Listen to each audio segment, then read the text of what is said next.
This is the second podcast in my series on the ideas of Daniel Kahneman. Hi everybody, my name is Greg Crable and this is my podcast, Something I Learned Yesterday, where I take one issue, often from publishing, and explain it in 3 or 4 minutes. Here's a quote from an article that I'll link below about Daniel Kahneman's ideas. For a long time, the most widely accepted view of how people make decisions under uncertainty was expected utility theory.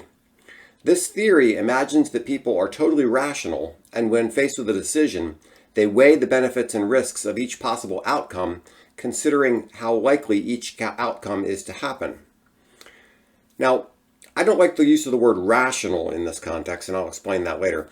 Kahneman promoted, as opposed to this expected utility theory, Kahneman promoted the idea of prospect theory, which says we don't evaluate gains and losses by strict utility, the way an accountant might, and that our perception of the potential gains or losses affect our decisions.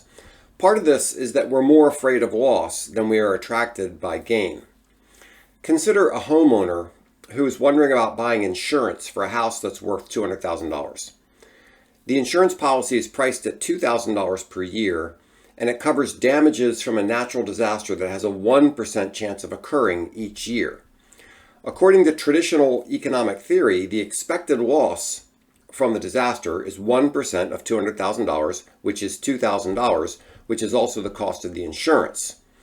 A so-called rational person might be indifferent to buying insurance in this case, since he'd be paying $2,000 to prevent a $2,000 loss.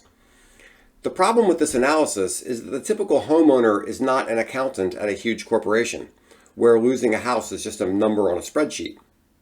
Losing the house is a very significant issue for the homeowner. There's value to the homeowner in knowing that he'll have a house despite a disaster.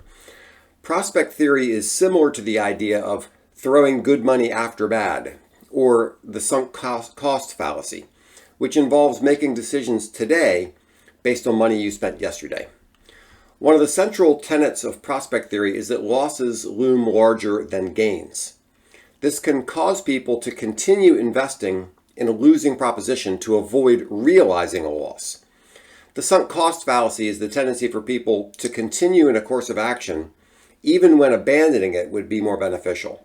They make this decision because they have already invested time, energy, or other resources and feel all those things would be for nothing if they quit. Imagine you have an old clunker of a car that needs an expensive repair. You pay to have the repair done, then a week later, the car needs another expensive repair. To avoid the sunk cost fallacy, you can't allow the money you've already spent to influence today's decision about the needed repair. To wrap up, I want to comment on this business of rationality. We humans have a lot of cognitive biases that influence the way we think. And it's popular to say that these things make us act irrationally. I'm uncomfortable with that analysis. These biases developed for a reason. Instead of analyzing them by some allegedly rational standard based on numbers and probabilities and all that, I think it makes more sense to first figure out why that bias might be a good idea. It's similar to Chesterton's fence.